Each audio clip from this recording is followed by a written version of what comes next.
एक सेठ का लड़का सत्संग में आया। हम उस दिन सत्संग में बोले कि सत्य बोलना चाहिए, सत्य सत्य, सत्संग का सार है सत्य। अब वो दुकान में गया, अब जिससे बोले उस पिताजी कहीं गए हुए थे उसके दुकान में गया, जो बोले सत्य तो मुनाफे लौट के आया और पिता भी बैठा हुआ था। उसने सामान का सत्य रेट बता दे, पिता उठा एक थप्पड़ मारा उसके। ये हम तुम्हें बताया था ये इतने के बेचने तुमने, बोले बाबा ने कहा था कि वो सत्य बोलना है, तो सत्य हमें पता है 8 की चीज, हम 16 की कैसे बोले। तो पिताजी ने कहा सुना जाता है, केवल आचरण में थोड़ी उतारा जाता है। वो आके मेरे से बोला कि मुझे मार लगी, आपने कहा था कि सत्य बोलना, मुझे मार लगी। तो बाबा ने कहा तुम कभी भी असत्य मत बोलना, ये सत्य ही तुम्हें सबसे बड़ा धनी बनाएगा। फिर पिता ने पूछा तुमने राधा बाबा से शिकायत की? उसने कहा हाँ शिकायत की। बिल्कुल मत डरना, सत्य से चलना, सत्य से चलने पर एक दिन श्री हरि जीत जाएंगे। वो जब तुम्हें संपत्तिवान बनाएंगे तो किसी की ताकत नहीं कि तुम्हें गिरा सके। झूठ कपट से कितना न भगवत चिंतन होगा, न लौकिक आनंद ले पाओगे। नमक रोटी खाओगे, सत्य से चलोगे, भजन करोगे तो ये परलोक सकल सुख पावत मेरी सो भैया कृष्ण गुरु संचु। ए भैया बाबा के ही वचन है। ये विषय की प्रवृत्ति छोड़ो, ये बाहरी बनावट छोड़ो। लोग कहते हैं कि राधा बाबा के दर्शन कर लो कल्याण हो जाए। अरे विषय नहीं छोड़ोगे, विषय भोगते रहोगे। अगर हमारे दर्शन से कल्याण हो जाए तो हम पोदार महाराज की छत पे चढ़ के सबको पुकार के गोरखपुर में कह दे कि मेरे दर्शन कर लो तुम्हारा कल्याण हो जाएगा। राधा बाबा कह रहे यदि विषय का चिंतन नहीं छोड़ोगे, विषय भोगों को नहीं छोड़ोगे, फैशन में फंसे रहोगे, संसारिक बात करते रहोगे और ये धारणा बना ली है कि खूब भोगो, विषय गंदे आचरण करो, चलो संत दर्शन कर लो कल्याण हो जाएगा। बोले अगर ऐसा कल्याण होता तो हम पोदार जी महाराज की छत पे खड़े हो जाए और सबसे कहे पूरे गोरखपुर से कि मेरे दर्शन कर लो तुम्हारा कल्याण हो जाए। नहीं होने वाला। विषय चिंतन छोड़ो, विषय भोगों की तरफ से राग रहित बनो, दैन्य रहो। दैन्य परम आवश्यक है परमार्थ के मार्ग पर चलने के लिए। मानव मात्र के लिए सबसे बड़ी संपत्ति है दैन्यता। लोग ये सोचते हैं कि संसार में 1.5 गाड़ी बुद्धि है, 1 गाड़ी हमारे पास और आधी गाड़ी में पूरा संसार था। अर्थात संसार में बुद्धि जितनी है उसमें 1 गाड़ी बुद्धि हमारे पास है और आधी गाड़ी बुद्धि में सारा संसार बुद्धिमान। मतलब सबसे श्रेष्ठ बुद्धिमान मैं हूं, इसीलिए भगवत प्रीति नहीं हो रही। दैन्य रहो, अभिमान रहित रहो। जब तक अच्छा बन करके दिखाने की भावना है तब तक परमार्थ मार्ग के विद्यार्थी नहीं बने। बाबा कह रहे जब सच्चे हृदय की भावना आएगी तो ये बात आएगी मैं किसी लायक नहीं हूं। और ये केवल कहने से नहीं, हृदय से बात आएगी मैं किसी लायक नहीं, तब तुम इस मार्ग के ककहारा लिखने लायक बनोगे। फिर आगे खागा वो बात अलग है। पहले मैं किसी लायक नहीं अंदर से। और उसकी बात जब सभा में तुमको कोई कहे कि तुम किसी लायक नहीं और तुम्हें अच्छा लगे तब समझो तुम हृदय से माना है। ऐसे हम कह देंगे हम बड़े नीच हैं, हम तो किसी तरह भेष रख के अपना पेट धारण कर रहे हैं, हम कोई साधु नहीं है। सभा में बोल सकते हैं, किस लिए जानते हो? मान प्राप्ति के लिए। ये भी एक मान प्राप्ति की चाल है। अब सभा में कोई बोले कि ये पाखंडी है, ये भेष धारण किए केवल धन कमाने के लिए, ये केवल पेट पालन के लिए सब ऐसा कर रहा है, इसमें कोई भक्ति नहीं और मुझे ठीक ऐसा ही लगे कि मैं ऐसा ही हूं, तो बात मानी जाएगी कि आपके हृदय में दैन्यता आई है, साधुता आई है। मेरे सामने तो बहुत कह देते हैं कि मेरे में सब दोष ही है, कोई गुण नहीं है। कई सभा में उनके बारे में बात की जाए तो उनको ऐसा देखा है हमने जैसे गरम तेल उनके ऊपर फेंक दो। जैसे सभा में उनको बताया गया कि ये इनमें दोष है तो ऐसा लगा जैसे गरम तेल फेंक देना तो एकदम चिलक जाए। ऐसे बोलो कहा तुम्हारे अंदर दैन्यता रही? जब तक प्रत्येक प्राणी में श्री कृष्ण नहीं देखोगे तब तक तुम गोपी प्रेम की बात करने के भी अधिकारी नहीं हो। गोपी प्रेम केवल बात का नहीं, आज गोपी प्रेम का मजाक उड़ाया जाता है। राधा बाबा कहते जब तक प्रत्येक प्राणी में तुम श्री कृष्ण का दर्शन नहीं करते तब तक गोपी प्रेम की बात करना मानो गोपी प्रेम का मजाक उड़ाना है। जब तक तुम बाहर खड़े हुए किसी भिक्षुक में परम दाता श्री कृष्ण को नहीं देखते, जब तक तुम अपने नौकर में श्री कृष्ण को नहीं देखते, जब तक तुम चराचर जगत में भगवत भावना नहीं करते। बाबा के वचन, आप अपने कमरे के भीतर सिंहासन में चित्रकार की कल्पना की पूजा कर रहे हो भगवान के लिए। दादा बाबा के वचन ठीक ऐसे ही वचन कपिल भगवान के हैं। भगवान कपिल देव जी माता देवहूति से कहते हैं कि जो मेरे चित्र की तो पूजा करता है, लेकिन सब आत्माओं के रूप में मैं ही हूं, उनसे राग द्वेष करता है, उसकी पूजा ऐसी ही है जैसे राख में किया हुआ और ऐसा होता है। मैं नहीं मान सकता कि भगवान की पूजा है। आप चित्र की तो पूजा कर रहे हैं, वो चित्र एक चित्रकार की कल्पना है, लेकिन सच्चे भगवान सब रूपों में विराजमान है। उनका अपमान करते हो, उनकी निंदा करते हो, उनका अनादर करते हो, ये बिल्कुल कोरी की कोरी केवल चित्र की पूजा है, भगवान की नहीं। दादा बाबा कहते हैं ये कोई ना समझे कि मैं चित्र पूजा का विरोध कर रहा हूं, कोई इसका गलत अर्थ न ले ले। मेरी हार्दिक सम्मति है इस पूजा पर। केवल मैं उस बात को कह रहा हूं कि केवल चित्र की पूजा करके बाहर राग द्वेष करते रहे तो कुछ नहीं मिलने वाला। गोपी के कान में श्री कृष्ण, गोपी की आंखों में श्री कृष्ण, गोपी के हृदय में श्री कृष्ण। श्री कृष्ण के सिवा कोई बात ही नहीं। आप अपनी बात सोचिए कि आपके कान में क्या है, आपकी आंख में क्या है, आपके चित्त में क्या है। अभी तो आपकी कान में संसार, आपकी आंख में संसार, आपके हृदय में संसार। जरा सी स्वार्थ में ठेस लगने की आशंका हो जाए तो आप बड़ा सा बड़ा परमार्थ के मार्ग को छोड़ सकते हैं। सोचिए, आप काम है आपके अंदर, क्रोध है आपके अंदर, लोभ है, ये नरक के दरवाजे स्वयं भगवान ने कहा है। काम, क्रोध, लोभ, ये नरक के दरवाजे स्वयं भगवान ने कहा है। त्रिविधम नरकस्येदम द्वारम नाशनमात्मनः कामः क्रोधः तथा लोभः तस्मादेव तदेव। क्या तुम इनको छोड़ रहे हो? तो क्या आप अपने को धोखा नहीं दे रहे हैं?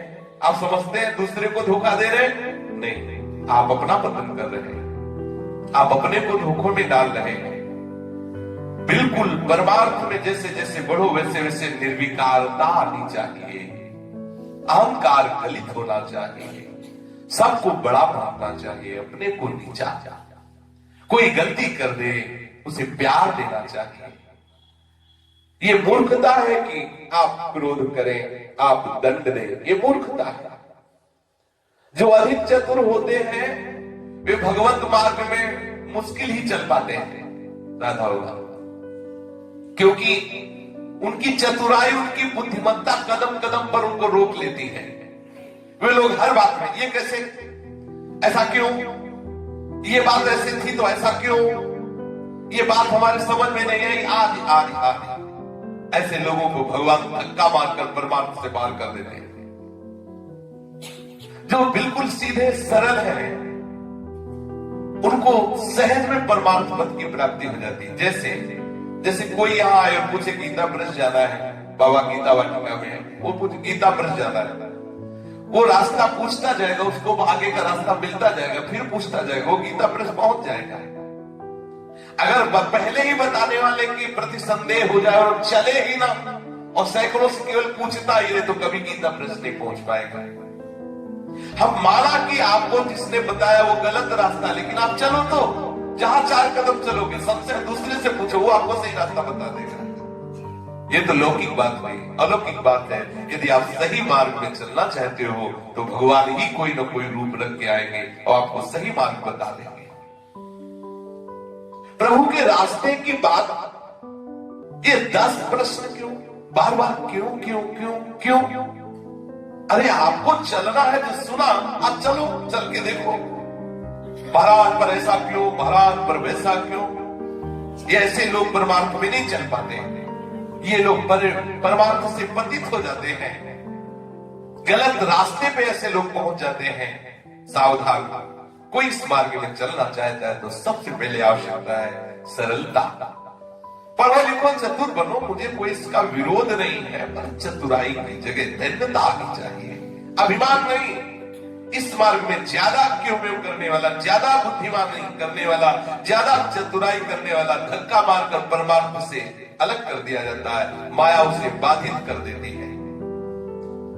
मुझे कई संत ऐसे मिले, पर मेरी परिभाषा में बाबा कहते, मेरी परिभाषा में 100 नंबर में मैं 33 नंबर दे सकूं ऐसा कोई नहीं मिला। दादा बाबा कहते, 4 बातों पर जिसका अटूट विश्वास है मेरी बात में वही संत है। एक तो भगवान सब जगह है, सर्वत्र भगवान ही भगवान भरे हुए है। दूसरी बात, भगवान सर्वसमर्थ है। तीसरी बात, भगवान सर्वज्ञ है, भूत भविष्य वर्तमान वो हस्त कमलवत सब कुछ देख रहे हैं। वो हमारे पास है, हमें देख रहे हैं, हमारी सब बात जान रहे हैं। सब कुछ करने में समर्थ होते हुए भी वो पुकारने पर सुनते हैं। ये बात ध्यान रखना है। भगवान सब कुछ देख रहे हैं लेकिन पुकारने पर। जो रोएगा कि मुझे उबाल लो संसार से, तो उबाल के आप संसार में खेलना चाहोगे, जानते हुए भी वो छूट दिए भी है। ये 4 बातें जिसमें कि भगवान सर्वत्र है, भगवान सर्वसमर्थ है, भगवान सर्वज्ञ है, भगवान अहेतुकी कृपालु है। जो इन 4 बातों को सिद्ध कर लिया वही भगवान का परम प्रेमी भक्त है। बाबा कहते हैं हम उसे ही संत मानते हैं जिसने 4 बातें सिद्ध हो गई। सर्वत्र भगवत दर्शन, सर्वशक्तिमान भगवान से अपनापन, भगवान की सर्वज्ञता पर पूर्ण विश्वास, भगवान हमें बहुत प्यार करते हैं, अहेतुकी कृपालु है। ये 4 बातें अगर सिद्ध है तो वो संत है। ऐसा राधा बाबा कह रहे हैं। जो परदोष दर्शन करता रहता है, दूसरे की निंदा करता रहता है, कैसे परमार्थ का पथिक हो सकता है वो? बचने की चेष्टा करो।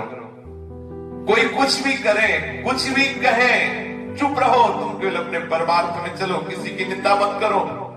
एक बात तुम देखो, तुम्हारा जीवन श्री कृष्ण के लिए है, तुम्हारा समय श्री कृष्ण की स्मृति के लिए है। बहुत जोर की बात है। तुम्हारा जीवन श्री कृष्ण के लिए है, तुम्हारा समय श्री कृष्ण की स्मृति के लिए है।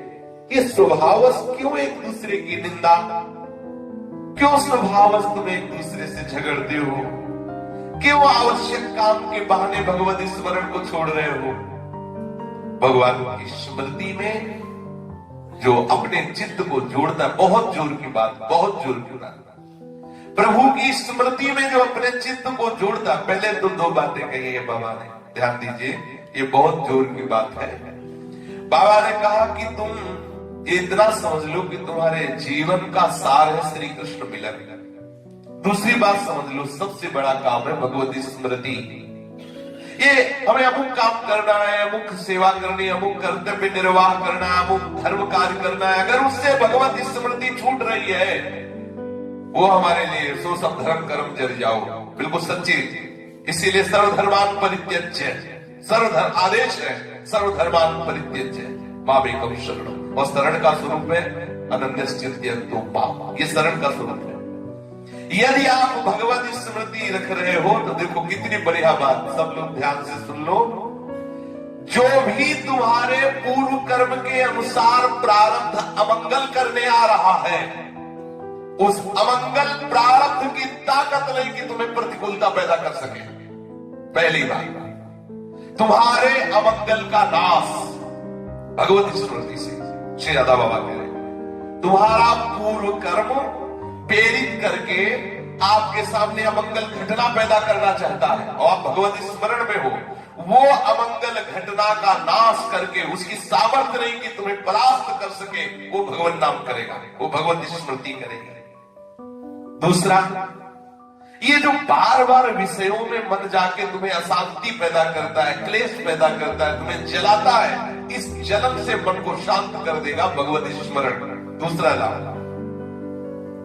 तीसरा, आपका अंतःकरण निर्मल हो जाएगा। चौथा, आपके हृदय में भक्ति की शनै शनै धारा प्रवाहित होने लगे, बढ़ती जाए। तो सहत सहत बढ़े भक्ति, धीरे धीरे धीरे आपके हृदय में भक्ति बढ़ती चली जाएगी। पांचवा, विशुद्ध ज्ञान, ब्रह्म सत्यम जगत मिथ्या, अपने आप भगवत स्मरण से जो भी बातें मन में जानने की इच्छा होगी सब ज्ञान आपको आ जाएगा। लोक परलोक योग भोग जो भी जहां भी। इसलिए देखो, अपनी मां का भी चेहरा नहीं देखा श्री सुखदेव जी ने, और भागवत में कौन सा ऐसा विषय है जो श्री सुखदेव जी ने वर्णन न किया? भगवत भजन करने वाले को कौन सा ज्ञान अछूता रह जाता है? अगर वो किसी सुंदरी के श्रृंगार का वर्णन कर रहे हैं तो ऐसा कर रहे हैं कि आप देख लो श्रृंगार की चरम सीमा का वर्णन कर रहे हैं। कैसी कमर, कैसे चरण, कैसे, और देखा नहीं अपनी मां को श्री शुकाचार्य जी ने, और भागवत में पढ़ के देख लो, विलासता का वर्णन करते हैं तो बड़े बड़े चक्रवर्ती सम्राटों को विलासता का वर्णन बैरागी ऐसे कि लंगोटी भी नहीं पहने। ये देखो, कोई भी क्षेत्र अछूता नहीं होता जो भगवत चिंतन में तन्मय होता, हर ज्ञान उसके अंदर, क्योंकि भगवान ज्ञान समुद्र है, उनका जब स्मरण हो रहा तो सब ज्ञान एक साथ प्रकट हो जाता है। छठा, केवल ज्ञान ही नहीं, छठा लक्षण वो विज्ञानी होता। विज्ञानी माने अनुभवी। जो ज्ञान है अगर अनुभव नहीं तो वो थोथा है। ज्ञान के साथ विज्ञान का बहुत बड़ा महत्व है। अगर केवल थ्योरिकल है और प्रैक्टिकल नहीं तो बात बनी नहीं। हृदय में वो तत्व का बोध, हृदय में भगवदा आनंद, हृदय में विषयों पर विजय पाने की सामर्थ्य, साकार सच्चिदानंद प्रभु का साक्षात अनुभव ये विज्ञान होगा। निराकार सर्वव्यापी परम तत्व का बोध ये ज्ञान होगा। ये दोनों चीजें, ज्ञान अर्थात सर्वांतर्यामी परम तत्व स्वरूप से हमारे प्रीतम विराजमान, और विज्ञान अर्थात वही मंगल मूर्ति, वही सौंदर्य समुद्र प्रिया प्रीतम के रूप में हमारे हृदय में है, ऐसा उसको अनुभव होता है। और सातवां, लोक परलोक के समस्त भोगों से और सिद्धियों से भी वैराग्य ये भगवान नाम प्रदान करता है। ये भगवत स्मरण के प्रभाव से 7 बातें प्रतिपल बढ़ने लगती है। जो उपासक भगवत स्मरण करता है, आप भजन शुरू कीजिए, आप नाम जपना शुरू कीजिए तो आप खुद देखेंगे। पूज्य श्री राधा बाबा के वचन। अब पूज्य श्री राधा बाबा के जीवन चरित्र की तरफ चलते। ये अमृतमय वचन इसलिए कि हम अपने जीवन को यदि महापुरुषों के वचनों से चलाएंगे तभी हम उस रस का अनुभव कर पाएंगे। और हमें तो बहुत आह्लाद हो रहा है कि प्रभु ने महापुरुषों के चरित्र कथन श्रवण करने का सौभाग्य दे दिया। एक से एक ये ऐसी महाविभूतियां, एक से एक वो गुप्त बातें परमार्थ की जान से त्रुटि हो रही हो, हम संभाल नहीं पा रहे अपने भजन को, वो 7 बातें एक से एक सूक्ष्म बातें महापुरुषों ने छान छान कर हमारे सामने रख दी। जैसे आम का मधुर फल आम के सुंदर वृक्ष में ही लगता है, आम का मधुर फल बबूर में नहीं लगता। कभी कभी ऐसा भी हो जाता है, ये उदाहरण से विपरीत भी बात आ जाती है। कभी कभी ऐसा भी होता है कि धूर्तों के यहाँ महाभागवत का प्रादुर्भाव हो जाता है, कभी कभी महाभागवतों के यहाँ धूर्तों का प्रादुर्भाव हो जाता है। ऐसा भी बड़ा विचित्र है। महाभागवत ध्रुव जी के वंश में वेद का अवतार होना, साधु द्रोही हिरण्यकश्यप के यहाँ प्रहलाद जी का प्रादुर्भाव होना, कई ऐसी बातें देखी जाती है। पर प्रायः जैसे आम का मधुर फल आम के सुंदर वृक्ष में ही लगता है, ऐसे ही किसी महान संत का आविर्भाव महान संत परिवार में ही होता है। संत जीवन की महान गरिमा की अभिव्यक्ति के लिए परिवार का संतोचित वातावरण आवश्यक पृष्ठभूमि का कार्य करता है। महाभाव निमग्न श्री राधा बाबा का आविर्भाव बिहार प्रदेश के मिश्र जाति ब्राह्मण परिवार में हुआ था। मिश्र जाति बिहार प्रदेश के गया जिले में फखरपुर ग्राम है। फखरपुर ग्राम स्वामी महाराज देवा, हाँ, फखरपुर ग्राम है जो सोनभद्र नदी के तट पर है। ये अरवल ग्राम से 3 मील पूर्व की ओर स्थित है। 3 मील। इस ग्राम का ये मिश्र कुल अपने साधुता एवं श्रेष्ठत्व के लिए आसपास के अनेक ग्रामों में बड़ा विख्यात रहा है। इस संत परिवार के आस्तिक सात्विक वातावरण में श्री पूज्य राधा बाबा का आविर्भाव हुआ। ये सभी के लिए ग्राम वंदनीय है, कुल वंदनीय है, क्योंकि ऐसे महाभागवत का यहाँ प्रादुर्भाव हुआ। ये मिश्र परिवार पहले विश्वनाथ बिगहा में बसा हुआ था, फिर परिवार के लोग विश्वनाथ बिगहा से आकर फखरपुर ग्राम में बस गए। श्री राधा बाबा के दादाजी का नाम था पंडित अंबिका दत्त जी मिश्र। भगवत कृपा से पंडित अंबिका दत्त जी के 5 पुत्र हुए, श्री जयपाल, श्री भूपाल, श्रीपाल और महिपाल और श्री देवशरण।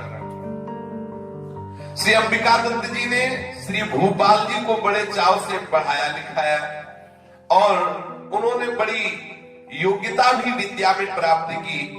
पर विधि का बड़ा विधान विचित्र कि विवाह होने के थोड़े दिन बाद ही वो सांप ने काट लिया। श्री भूपाल को, और उनका देहांत हो गया। इतना पढ़ाना लिखाना इतना सब, तो अंबिका दत्त जी को बड़ा क्षोभ हुआ कि इतना सब करने के बाद सांप ने काट लिया और वो पधार गए। उन्होंने निश्चय किया किसी पुत्र को पढ़ाना ही नहीं, ऐसा मन में विचार किया।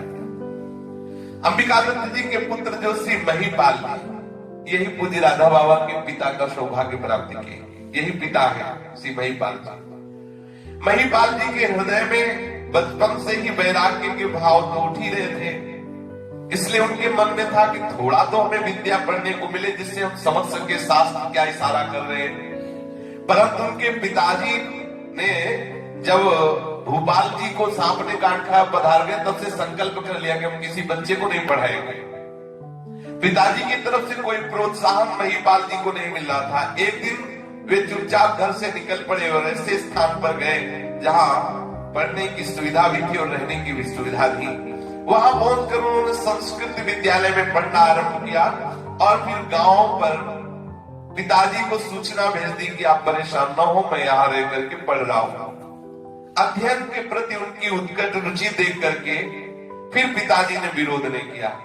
पंडित श्री अंबिका दत्त जी को कुछ दिनों बाद ज्ञात हुआ कि मेरे अध्ययनशील पुत्र महिपाल का वैराग्य दिन पर दिन बढ़ रहा है। इससे चिंतित हो उठे और उन्होंने शीघ्र ही महिपाल जी का विवाह कर दिया। महिपाल जी मिस्र ने इच्छा न होते हुए भी पिता की आज्ञा स्वीकार की और गृहस्थाश्रम को स्वीकार करके अपने गुरुजनों की प्रसन्नता के लिए आदेश पालन किया। महिपाल जी की जो जीवन संगिनी थी वो प्रभु की कृपा से बिल्कुल उनके अनुरूप ही मिली। जिस प्रकार पंडित श्री महिपाल जी अपने सात्विक विचार, आस्तिक मति, अगलुष आचरण, निष्प्रिय जीवन के कारण सभी के लिए श्रद्धा के पात्र बने थे, उसी प्रकार उनको जीवन संगिनी भी मिली जो धर्मनिष्ठ, पातिव्रत धर्म का पालन करने वाली, साधु सेवा परायण, सर्वहितैषिया हितैषिता, पर दुख कातरता, जनवत्सलता, हितपरायणता, ऐसे ऐसे महान सद्गुण उनकी पत्नी में भी थे। संत सेवा के समान ही श्री मिश्र जी की जीवन संगिनी को भगवत उपासना भी प्रिय थी। कुछ गांव में ऐसे घर होते हैं एक दो कि उस गांव में संत जाए तो वहीं भेजे जाते हैं, बोले उनके यहाँ चले जाइए। कोई भी साधु महात्मा जाए तो वहीं भेजे जाते, ऐसा गांव में होता है। सब घरों में साधु महात्मा न टिकते हैं न टिकाते हैं। कुछ ऐसे होते हैं एक दो घर भक्तों के जहाँ भेज दिए जाते हैं, उनके यहाँ चले जाओ। ऐसा ही था इनका। जहां आसपास से कोई संत आए तो उनको भेज दिया जाता था। इन्हीं के घर में इनकी पत्नी जितना संतों पर श्रद्धा करती थी वैसे ही भगवत उपासना में उनकी रुचि थी और जीवनोपार्जन के लिए पुरोहिती वृत्ति थी। तो महाराज इनके मिश्र जी के घर में पुरोहिती वृत्ति होती थी। उससे जो होता तो उससे ग्रह का पालन होता था। श्री मिश्र जी की सहधर्मिणी पढ़ी लिखी नहीं थी। जो राधा बाबा की माँ थी वो पढ़ी लिखी नहीं थी, अक्षर ज्ञान नहीं था। पर उन्होंने जब ये सुना कि जयदेव जी कृत जो गोविंद वो गीत गोविंद है उसको सुनने के लिए भगवान आते हैं, ये बात राधा बाबा की माता जी ने जब सुना तो पढ़े लिखे नहीं थे। हमने भी देखा है गांव में कितनी ऐसी माताएं बहनें हैं जो पढ़े लिखी नहीं थी लेकिन बहुत स्मरण शक्ति जोर की। तो इनको रुक्मिणी, मंगल, सीता, स्वयंवर के सब पद याद थे, चौपाइयां याद थी राधा बाबा की माता को, और पूरा गीत गोविंद याद कर दिया। क्योंकि इनके पति तो विद्वान थे, जो पुरोहिती कर्म करता है वो संस्कृत का विद्वान होता है तभी कर सकता है। तो जयदेव कृत गीत गोविंद उन्होंने अपने पति से सुन सुन के कंठस्थ कर लिया राधा बाबा की माता जी ने, और प्रतिदिन घर के कार्य करते हुए गीत गोविंद गाती, इसी लोभ से कि भगवान पधारते हैं जहाँ गीत गोविंद सुनते हैं। जब गीत गोविंद का गायब होता है तो सुनने के लिए ठाकुर जी पधारते हैं। बड़ा शुद्ध वातावरण हर समय घर का रहता, क्योंकि माता जी जो भी कार्य करते उसमें गीत गोविंद गाती। कितनी महिमा की बात है। वो ये भी नहीं जानती थी कि मैं जिसका पाठ कर रहे इसका मतलब क्या होता है, इसका अर्थ क्या होता है। पढ़े लिखी थी नहीं, बस ये बात सुन ली कि गीत गोविंद सुनने के लिए स्वयं भगवान पधारते। श्रद्धा पूरी हृदय से वो गीत गोविंद को हर समय गुनगुनाती रहती थी। और प्रत्येक पूर्णिमा को सत्यनारायण भगवान की कथा करवाती थी। ये गांव में होता है। सही बताया, जो पंचामृत पंजीरी में स्वाद आता वो कभी ले जाता, कहीं ले जाता। गांव में देखा, जैसे अपने लोग जाते थे ना दौड़ के, सब बोले वहां सत्यनारायण की कथा 5 बार शंख को गिनते रहते थे बाहर से, बोले 4 बार हुआ भी 1 शंख रह गया। जहां 5 शंख बजे मतलब 5 अध्याय हो गए। दौड़ के पहुंचे और ऐसे चरणामृत हाथ में मिलता था, पंजीरी इतना स्वाद की लाइन बदल के फिर दोबारा उसमें जाके तब लगता कि लीटर 2 लीटर अगर पंचा और घर में बना लो तो नहीं मिलेगा, वो स्वाद वही मिलता था। भगवती यश का प्रभाव तो गांव में होते रहते। ये सत्यनारायण की कथा गांव में होती है और ये निमंत्रण आता था कि आज सत्यनारायण की कथा है। वहां कोई धनी मानी होते थे तो होता था पूरी साग खीर का भी है, नहीं तो पंचामृत और पंजीरी तो मिलेगी। प्रत्येक पूर्णिमा को ये राधा बाबा की माता जी श्री सत्यनारायण जी की कथा करवाती थी। कथा के समय श्री शालिग्राम जी का सविधि पूजन, उसके बाद प्रसाद वितरण बड़े उत्साह के साथ करती। पंडित श्री महिपाल मिश्र अपने भाल में ऊर्ध्व पुंड तिलक लगाते थे, इसलिए ऐसा कि ये श्री रामानुज संप्रदाय में उनकी दीक्षा हुई थी। श्री राधा बाबा के पिता की रामानुज संप्रदाय में। और कभी भी अपनी पंडिताइन को संबोधन करके नहीं बुलाते थे, यही कहते थे श्री राम, तो समझ जाती थी कि हमें हमारे पति देव बुला रहे हैं। दोबारा बुलाओ तो श्री राम राम, तो उनकी पत्नी बोलती श्री राम आई।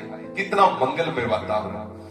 श्री पंडित जी का जीवन बड़ा ही दीक्षापूर्ण, बड़ा तपपरायण, कर्तव्यनिष्ठ और धर्मभीरू और सत्य प्रेमी। पंडित जी का जीवन इतना अधिक उज्जवल था कि जमींदारों के यहाँ इनका आना जाना पुरोहित कर्म में होता। जमींदारों की स्त्रियां कभी मुंह खोल के किसी से बात नहीं करती, पर इतना पवित्र जीवन था कि प्रत्येक बधुएं भी पंडित जी से अपनी सब बातें कर लेती थी। सभी के लिए विश्वसनीय थे राधा बाबा के पिताजी श्री महिपाल। समस्त संभ्रांत परिवार की कुल वधुओं को ऐसा अवसर मिलता है कि सभी बैठकर अपना दुख दर्द निवेदन करने का, उस दुख से बचने का उपाय आदि आदि। श्री पंडित जी का द्वार सभी स्तर के प्राणियों के लिए खुला था। बच्चा हो, जवान हो, कोई भी हो, सब आकर के अपनी बात कहे और वो शास्त्रों के द्वारा बात बताते हैं। श्री पंडित जी की निष्प्रियता अद्भुत थी। उन्होंने कभी किसी से कुछ मांगा ही नहीं। वे पूजा पाठ के बदले में कभी दक्षिणा ठहराते नहीं थे कि इतना दो तो दक्षिणा, तो वो कभी ठहराते नहीं थे दक्षिणा। और उनकी आवश्यकता का व्रत एक बार भी कभी खंडित नहीं हुआ कि वो किसी से कुछ मांगे कि भाई ये आवश्यक है दे दो। जैसी जो परिस्थिति उसी से निर्वाह करते हैं। गांव के सब लोग जानते थे कि कितने निर्लोभी हैं श्री राधा बाबा के पिताजी। अयाचकता का कठोर व्रत, कभी किसी से कुछ नहीं मांगना। गृहस्थ जीवन में जो कुछ है उसी से साधु सेवा और परिवार का निर्वाह। सात्विक एवं साधारण जीवन व्यतीत करने के लिए पूज्य पंडित श्री गया प्रसाद जी के भी जीवन में पाया गया। ये जो बड़े बड़े महापुरुष हुए, इनकी जीवनी ही ऐसी थी। पंडित जी बहुत ही पंडित श्री गया प्रसाद जी जीवन में बहुत ही अकिंचन ब्राह्मण, अकिंचन गृहस्थ से जब आए तो देखो ऐसा भजन किया कि सचल गिरिराज जी कह गए अपने ब्रज मंडल में। तो अयाचकता का कठोर व्रत होते हुए भी गृहस्थ जीवन में कभी भगवान की कृपा से ऐसी कमी नहीं रही कि कैसे भोजन पाया जाए, कैसे वस्त्र। सात्विक एवं साधारण जीवन, स्वभावता भगवान सब व्यवस्था करते हैं। पंडित जी के संतों में बड़ी निष्ठा थी। यही कारण है कि उन सरल श्रद्धालु पंडित जी के द्वार पर साधु संतों का प्राय आगमन होता ही रहता था। इसके अतिरिक्त आपको तीर्थ यात्रा में बड़ी रुचि थी। एक बार उन्होंने पैदल श्री जगन्नाथ धाम की यात्रा की। रेलगाड़ी की सुविधा थी, इसके बाद भी श्रद्धावशात पैदल ही गए, पैदल ही वापस आए। यात्रा में उनके साथ उनका एक भतीजा था। गांव से पैदल पहले तारकेश्वरनाथ गए, वहां से जगन्नाथ धाम गए। इस पैदल यात्रा में 3 मास लगे। एक बार अपनी पत्नी के साथ ये श्री राधा बाबा के माता पिता जी दोनों ब्रजधाम की यात्रा में आए और श्री गिरिराज गोवर्धन की भी परिक्रमा लगाई। परिक्रमा लगाते लगाते संध्या हो गई, शरीर बहुत थक गया था। अपनी धर्म पत्नी को संबोधन करने की रीति उनकी अलग थी। वो बोलते थे श्री राम, ऐसा करके संबोधन करते। धर्म पत्नी भी जवाब में श्री राम राम, ऐसा कितना मंगलमय, देखो कितना मंगलमय। भगवान नाम उच्चारण करना, अपने आप ब्रजधाम में प्रकट है। राधे ऐसे संबोधन में बुलाया जाता है, वो उत्तर में देते हैं हाँ राधे राधे ऐसे होते हैं। ऐसा कितना मंगलमय। तो उन्होंने अपनी पत्नी से कहा श्री राम क्यों यहीं विश्राम कर लिया जाए, सूर्यास्त होने वाला है, ये पास में छोटी सी बस्ती है, रात को यहीं विश्राम करके फिर प्रातः काल यहाँ से चला जाए। उनकी धर्म पत्नी अपनी स्वीकृति प्रदान करने वाली थी, तभी उनको श्री गोवर्धन गिरी के शिखर पर दिखाई दिया कि राधा कृष्ण खड़े हैं और मंद मंद मुस्कुरा रहे हैं, और वो कह रहे हैं यहाँ मत रुको, यहाँ मत रुको, आगे रुकना जाके। ऐसा वो उनकी पत्नी को दिखाई दिया, ऐसा राधा बाबा की माँ को उनको दिखाई दिया। उन्होंने विनम्र स्वर में कहा कि सामने राधा कृष्ण खड़े देखो गिरिराज जी के शिखर में दिखाई दे। वो कह रहे हैं यहाँ रुकना ठीक नहीं है, आगे रुकना। इस सुझाव को पंडित जी ने तुरंत स्वीकार कर लिया। श्री गोवर्धन ग्राम पहुंचने पर ज्ञात हुआ कि वहां रुकना ठीक नहीं था, क्योंकि वहां यदा कदा दुर्घटना होती रहती है। वृद्धावस्था में श्री पंडित जी की यद्यपि नेत्र मंद हो गए थे, फिर भी उनकी स्मृति शक्ति बहुत बड़ी थी। पंचांग तिथिवार देख पाना असंभव था, परंतु स्मरण शक्ति इतनी प्रबल थी कि एक बार पंचांग सुन ले तो पूरे साल उसी सुने हुए पंचांग से उत्तर देते रहेंगे।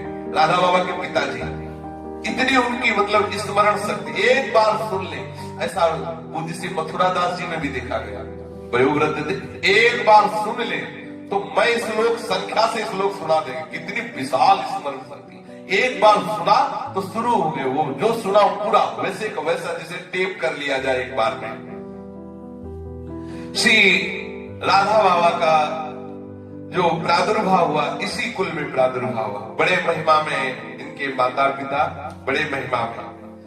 श्री राधा बाबा के प्रचलित नाम को चक्रधर मिश्र नाम, पिता का नाम पंडित श्री महिपाल मिश्र, और राधा बाबा के जन्मदास का नाम लालमणि मिश्र, और जन्म स्थान ग्राम फकरपुर, अरवल, जिला गया, बिहार, 3 मील दूर बिहार से। ऐसा श्री राधा बाबा का प्रादुर्भाव हुआ। श्री महिपाल जी मिश्र की परम पुण्यमयी सौभाग्यशाली धर्म पत्नी पूज्याधिकारिणी देवी की कोख से संवत 1969 विक्रम पौष शुक्ल 9 गुरुवार 16 जनवरी 1913, 16 जनवरी 1913 के दिन श्री राधा बाबा का जन्म हुआ। राधा बाबा का जन्म हुआ 16 जनवरी 1913। अब कितना है? 18। कितना समय हुआ? 106। राधा बाबा, अच्छा तो अपने लोग आज बना लिए। तो फखरपुर ग्राम में जन्म हुआ। यही भविष्य में श्री राधा बाबा के नाम से विख्यात महान विभूति शब्द थे। आचार्य और आनंद की बात यह कि जन्म के समय मां को प्रसव, आश्चर्य की बात यह कि जन्म के समय मां को कोई कष्ट नहीं हुआ। मेष राशि में जन्म होने के कारण बालक का नाम लालमणि रखा गया। प्रचलित नाम हुआ चक्रधर मिश्र। चक्रधर कुल 4 भाई थे, चारों में सबसे छोटे यही चक्रधर थे। श्री तपस्वी मिश्र बड़े भाई, उनसे छोटे श्री वासुदेव मिश्र, उनसे छोटे श्री तारादत्त मिश्र, और सहोदर 2 बहनें सुहागमणि देवी और जगतारिणी देवी, और फिर ये श्री राधा।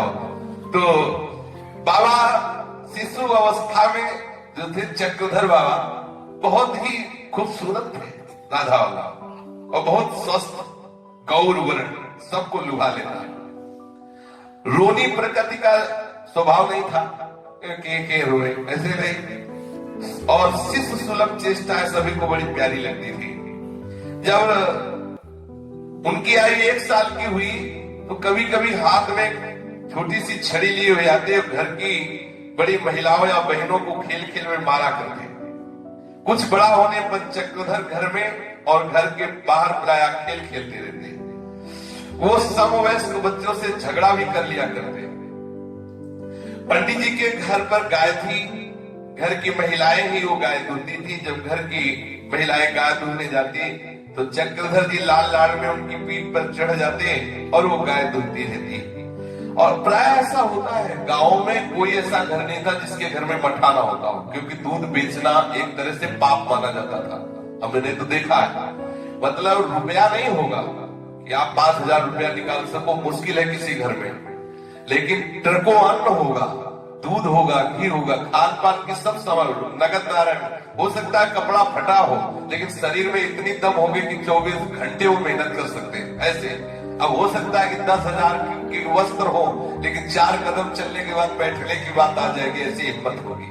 पहले था गांव में मठा होता था, बहुत सुबह जानते हो बाल भोग में क्या होता था, 4 मोटी रोटी, चने बेझर सब मिला के, और वो धनिया वाला पिसा हुआ नमक और 2 लीटर मठा, एक में रोटी मीस के पा ली, एक पी ली, और बस चलो पूरे अपने काम करो और खूब स्वस्थ रहते हैं। और चक्रधर बाबा जब माता दूध दूहती तो उनके पीठ में चढ़ जाते हैं, जिससे माता और मठा कर रही तो मथानी पकड़, मतलब बाल गोपाल की जैसी लीलाएं पूज्य बाबा के बाल जीवन में थी। इनका मचलना भी बड़ा प्यारा लगता।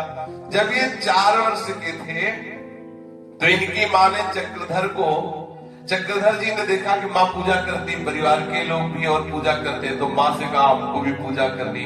तो जैसे गरुड़ घंटी नहीं होती तो ऊपर गरुड़ होते हैं, ऐसे उसमें एक घंटी में गोपी का आकृति की नारी बनी हुई थी, ऐसे वो टूट गई थी। तो उन्होंने दिया कि देखो ये है और ये तुम्हारे ठाकुर जी है, तुम इनकी पूजा किया करो। तो आरती की खंडित हत्था, जो हत्था उसमें गोपी बनी हुई थी, उसको दिया, मतलब उसको राधा बाबा को दिया कि आप इनकी पूजा किया करो। तो जो कतरन होती कपड़े की वो बीन के लाते अपने घर से, और उसी को सब ऐसे जैसे गुड़िया सजाते ना, ऐसे 4 वर्ष के बाबा सजाते सिंहासन में, और अपनी तरीके से भोग लगाते, अपनी तरीके से खेलते। ऐसा मानो गोपी भाव की उपासना का नींव यहीं से पड़ गया। वो अपनी मति बालमती के अनुसार पूजा करते। घर वाले जैसे निकल गए, माँ को देखा आंख खुले बैठी, दो थोड़ी देर के लिए आंख उठी खोल के दे, बड़ा आनंद में जीवन होता है बच्चापन का। तो बाबा ऐसा करते। गोपी भाव की साधना का आरंभ मानो चक्रधर जी का 4 वर्ष की आयु में हो गया। बाल्यकाल की वो साधना किसी रसोपासना पर प्रबोध पर आधारित नहीं थी स्वभाव में। बचपन में चक्रधर जी घर वालों की देखा देखी पूजा किया करते। पूजा करते समय चक्रधर स्वयं को पांचभौतिक स्थूल देह में अभ्यस्त बालक की तरह देखते। कोई ऐसा नहीं कि गोपी भाव में, ऐसा नहीं, हो तो एक बालक की तरह के। जब चक्रधर जी की आयु 4-5 वर्ष की रही होगी तब वो भाई बहनों के साथ, गांव के बच्चों के साथ अपने घर के आंगन में खेलते। उसी समय एक साधु घर के द्वार पर भिक्षा मांगने के लिए आया। जन्मदात्री माँ को साधु सेवा में बड़ा उत्साह था। गांव में उसकी साधु सेवा परायणता की बात विख्यात थी। गांव में यदि कोई भी साधु संत आता तो लोग कहते पंडित जी के घर जाओ, वहां भोजन और वहां बहुत व्यवस्था है। बच्चों के खेलते समय पर जो साधु द्वार पर भिक्षा मांगने आए वो बड़े तेजस्वी थे। उनके मुख में बड़ी अद्भुत भागवती कांति थी। वे द्वार पर खड़े होकर एकटक बिल्कुल चक्रधर जी को ही देख रहे थे। थोड़ी देर बाद जब भिक्षा मिल गई तो चले गए। उनकी दृष्टि का ऐसा चमत्कार चक्रधर पर विलक्षण पड़ा, पूछो मत। मानो उन्होंने अपनी दृष्टि से भागवतिक शक्ति का सत्यपात कर दिया हो।